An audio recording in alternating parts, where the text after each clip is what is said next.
welcome to this writing vlog. I deleted my intro footage. Don't know where it is. This is gonna be the vlog where I finish draft 3 of Local Heavens, my adult sci-fi novel, cyberpunk novel. And yeah, that was my goal setting for this vlog. And later in the vlog, I do a little bit of a content update. Yeah, enjoy the vlog.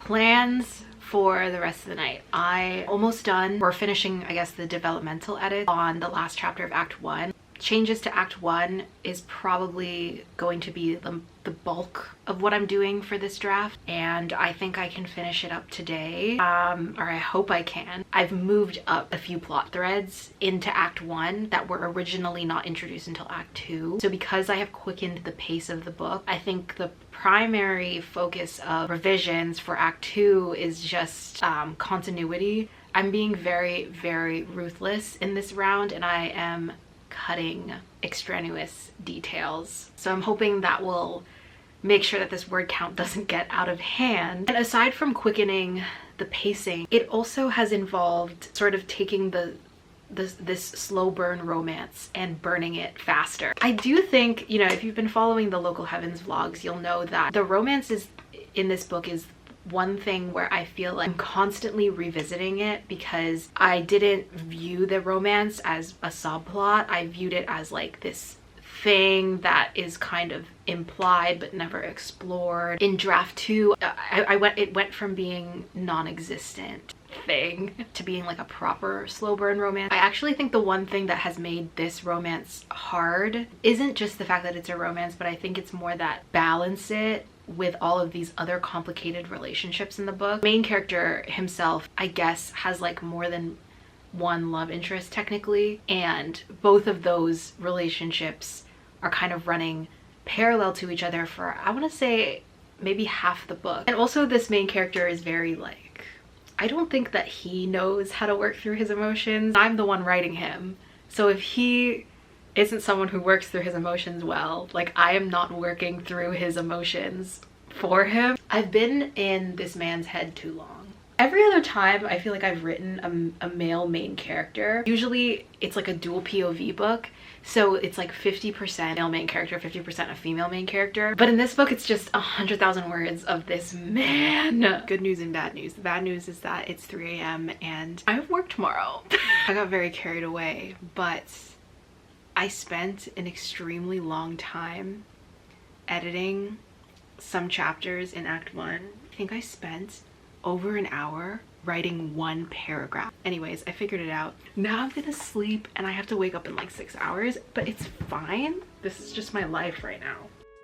With gift giving season in full swing, I'm really excited to be partnering with Ana Luisa once again. I am such a procrastinator when it comes to gift giving, but I also love being able to choose meaningful gifts for my friends and family. And I've always felt like jewelry is just one of those gifts that everyone really appreciates because it's very thoughtful, it's very personal, and for me, it just makes me feel like I'm more put together for the day because it can elevate everyday outfits. I grew up always wanting to invest in growing like a high quality, long lasting jewelry collection, and Ana Luisa was really a game changer for me when I started shopping with them many years ago. And I've talked a lot on my channel about how I've been a longtime fan of their collection way before I started YouTube, so very fun and exciting to be able to partner with them for these videos. And now every year shopping from the Ana Luisa collection is honestly one of my favorite things. They are constantly evolving and adding to their collection with new styles, so guaranteed you can find a style for whoever you're shopping for, whether it's minimal, everyday pieces or bolder pieces. All of the jewelry that I've gotten from Ana Luisa over the years hasn't tarnished at all, just with minimal care. And I have pieces that I wear literally every single day. And I love these pieces that I've picked out for this holiday season. I think they're perfect all year round, but Also, for holiday parties and get-togethers, it just adds a nice accent to your outfit. And I always get a ton of compliments on my jewelry. Make sure that you guys check out the sale that is currently running now to December 20th on analuisa.com and take advantage of their exclusive holiday discounts. If you're interested in shopping the collection, just click the link in my description box below. And thank you once again to Ana Luisa for sponsoring this video.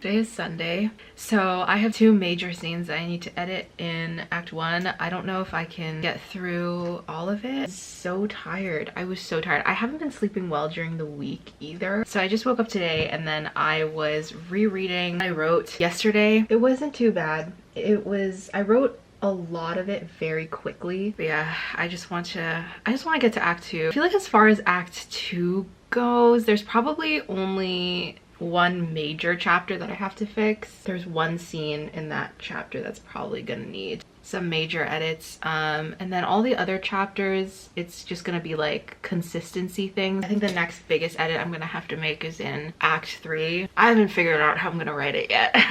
Like one thing that is like super different about the way I'm approaching this draft is that it's a little bit more chaotic. I think with like draft 2, which I made a whole Substack about how I revised draft 2, it's like a very like methodical approach with that draft. But what's funny about this draft is I feel like I'm sort of just like letting the Holy Spirit move through me. Which is not to say I'm pantsing, because I did still make a revision plan, but I just didn't expect like these changes that I'm making are very much like taking me by surprise. I think in the last vlog I was talking a lot about like how I don't want to over edit myself, because, you know, if I'm largely happy with the story, I shouldn't just like change everything willy-nilly. You know, in terms of how to make this book feel a little bit more commercial, I get it.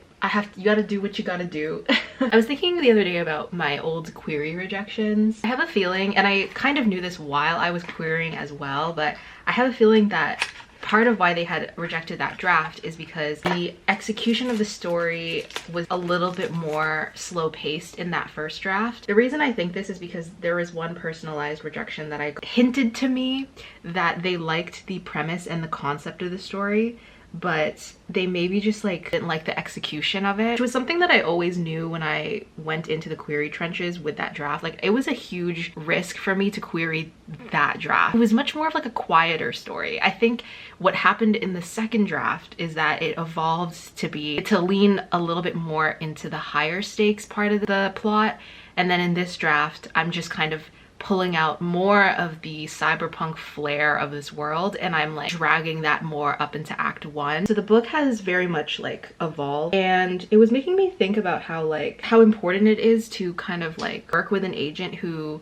has an editorial vision for your book. I think a lot of the times, you know, this happens if you're just like a regular reader as well. You read a book and you're like, this is good, but to me it's not perfect, it's not great, and I can't put my finger on what it needs to be great, but I can just recognize that it's maybe a 3-star read, but not like a 4 to 5-star read. I feel like that's kind of what it's like to be querying and signing with an agent. But if an agent doesn't have an editorial vision for your manuscript, they might not be able to help you get it to the 4 to 5-star read. I didn't even realize how much I actually needed and wanted an editorial agent until I signed with my agent and have started going through this process, because the things that she makes me think about are like, true, that's really interesting. Looking back on my whole query journey in hindsight, and it wasn't even that long ago, it was probably what, only like 3-4 months ago at this point. Obviously every rejection is a blessing in disguise, and not because any of the agent rejections that I got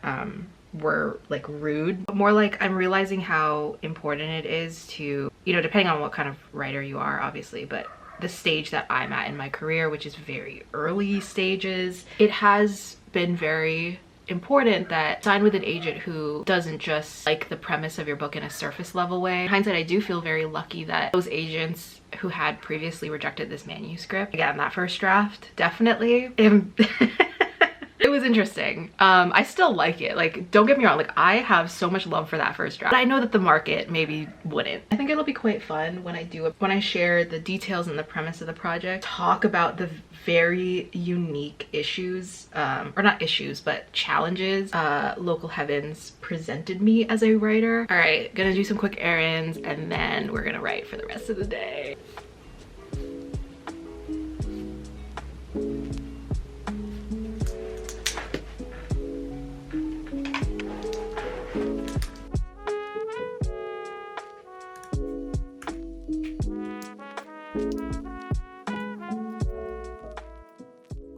Last night I finished my revisions for Act 1. I can't believe how much I ended up changing. Thankfully, line editing has been my best friend. I've cut out a lot of words just through line editing alone.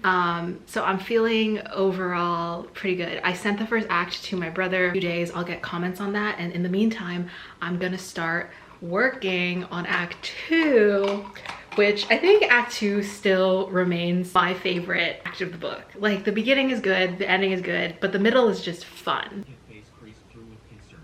The harsh red lights of the antechamber deepened the shadow. I might have still been attached to a reaction out of thin air. I didn't think there was one. I felt myself hovering outside of my own body. But I knew one thing most definitely. So my goal, my really lofty goal, is to have Act 2 or Part 2 of the book revised by tomorrow. But there actually isn't too much new stuff that I needed to write for Part 2. Content that I want to write for Act 3. I'm hoping that I can get through it in a week, and that includes line edits, that includes the stuff that I need to cut out. In the last draft, my edits were focused a lot more on the latter half of the book, whereas in this draft, a lot of editing happened in the first act. There's 2 key chapters that I need to change in Act 3. I think like the arc of one of the characters has to be tweaked a bit. Yeah, these 2 chapters that I'm currently editing, they're probably some of my favorite in the entire book. They're basically like the chapters that happen right before, I think this is like basically the midpoint of the book, setting up a lot of tension, and there are some of the most like romantic chapters in the book. So Kelley has started reading draft 2 of Local Heavens. I'm currently working on draft 3. She started reading it and I just kind of want to react to her comments because I haven't looked at anything yet. I know you mentioned you are rewriting Act 1, but I wanted to read this anyway.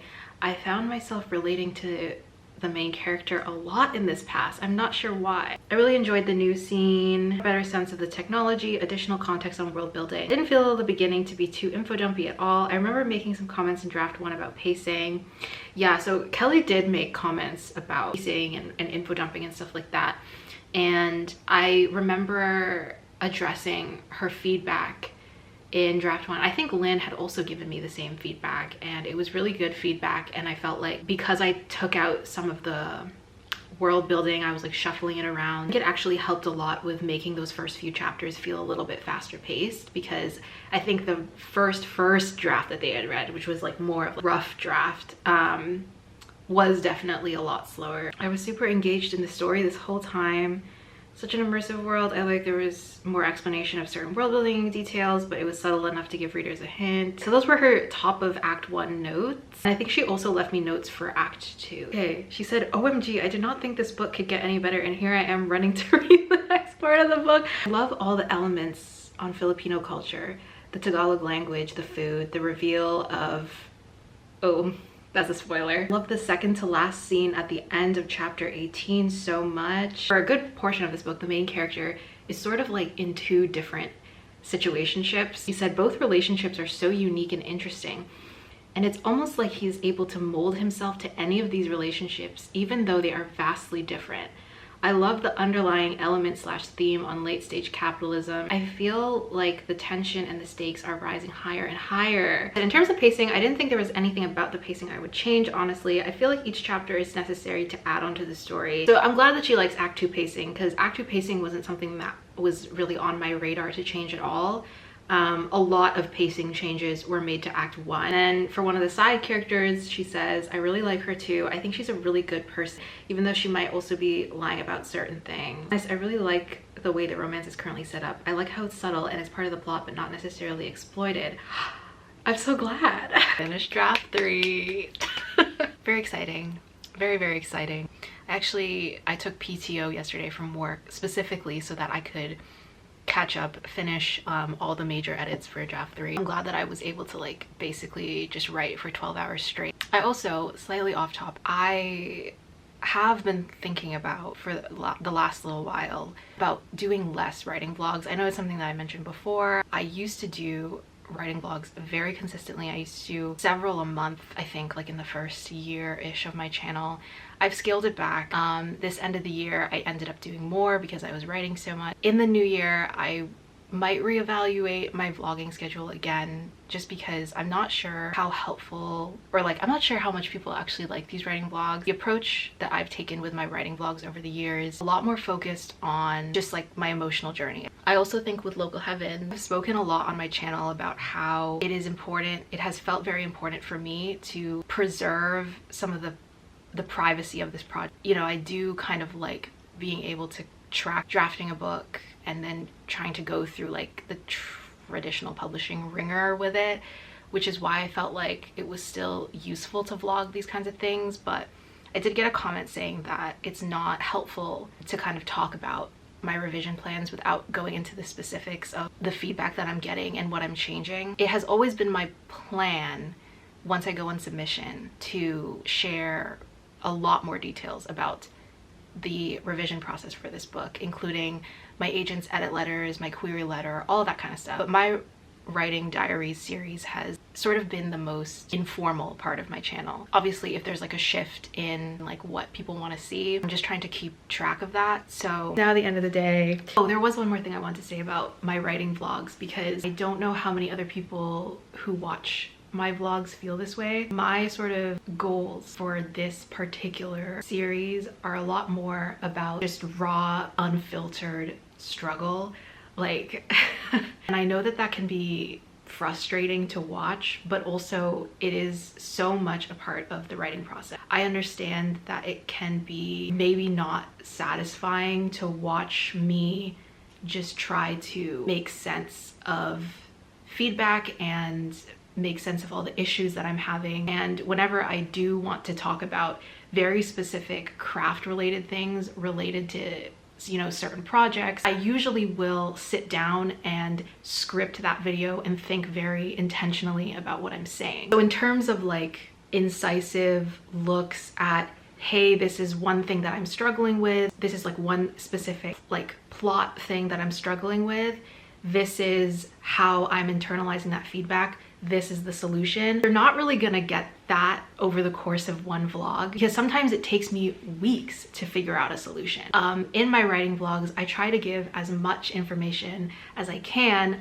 I react to beta reader feedback, I react to agent feedback. So anyways, on that note, I do want to share what I focused on in revision for Local Heaven's draft 3. Hopefully I can share more specific like craft related discussions with this project once I do go on sub, once I do a premise review. Now that time has passed, I finally did kind of work through a lot of the draft 3 revisions. So I'm just gonna do kind of like a quick overview of the things that I did, because a lot of this round that I did was like really thinking about, okay, can I get this draft to a place where it is submission ready? Because I think that so much of the first few drafts of writing are going to be discovery. Like, you're gonna have to get to know your world, you're gonna have to get to know your characters, you're gonna have to figure out what it is you actually want to say. So now that I'm past all of that, this was like a draft for refinement and like those final structural tweaking things. My agent wanted to make sure that Act 1 isn't going too slowly.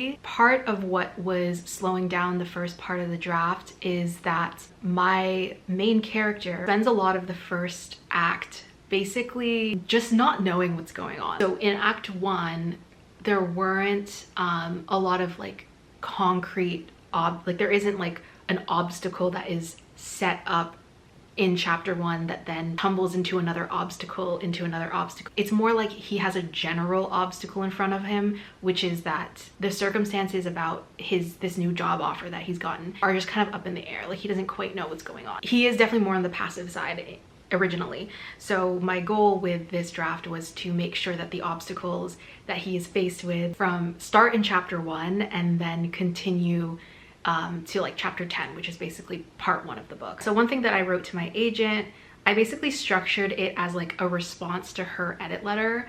And I told her that for Act 1 pacing, I was conscious of the pacing when I was drafting, which is largely why I felt the frame story was important in propelling us forward. That said, I hear your concerns about Act 1, so you'll find the heaviest revisions have been made to those first 10 chapters so that the main character can be more proactive. My intent was to present him with obstacles and stronger external goals from chapter to chapter. I literally listed out chapter 1 to etc., all of like the first 10 chapters, and I like just made a little note of the things that have changed. This is not something my agent asked me to do. This is something I did for my own sanity and my own organization, and also because at this point she is reading a 100,000 word manuscript for the 3rd time. Okay, and then the next section of my notes is about the romance between the main character and one of the side characters. There's actually several romances in this book. They're all kind of interconnected between a core cast of like 4 or 5 characters, arguably 6. I was so caught up in trying to figure out the plot and the thematic threads that in the first draft, the main romance just did not get a lot of priority. So draft 2 was all about bringing that romance into the plot so that it plays an actual role in the plot. And then draft 3 was about refining the romance. I wanted to make sure that this romance really feels like it's starting from Act 1. And then I also made sure that the midpoint of the book, where their romance is kind of like hitting a very tense point, I wanted to make sure that it was attraction between both characters is very, very explicit, because it causes it affects literally the relationships of all the other characters. So then the last thing that was kind of sort of a heavy revision for this round was the pacing of the ending. Like the 75 to 80% point of the book is the climax. Everything that happens after that climax point, so the denouement. So in draft 2, I extended that ending quite a bit. I think there was like an ending scene that my agent felt like was a really strong ending for the book.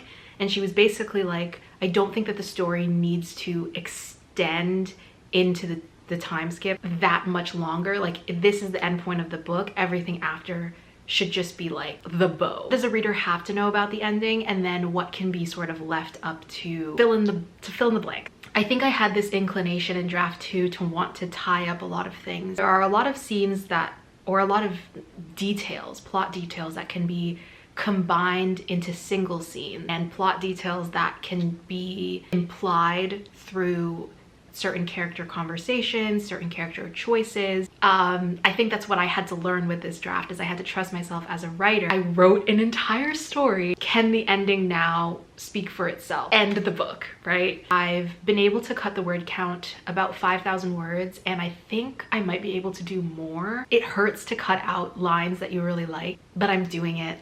I'm just doing it, and hopefully it'll be something I can share in a newsletter one day. Thank you once again to Ana Luisa for sponsoring this video. Make sure you guys click the link in the description box if you want to shop the Ana Luisa collection and take advantage of their holiday sale. Their sales are running from now to December 20th, so make sure you don't miss out, and thank you once again for watching this video.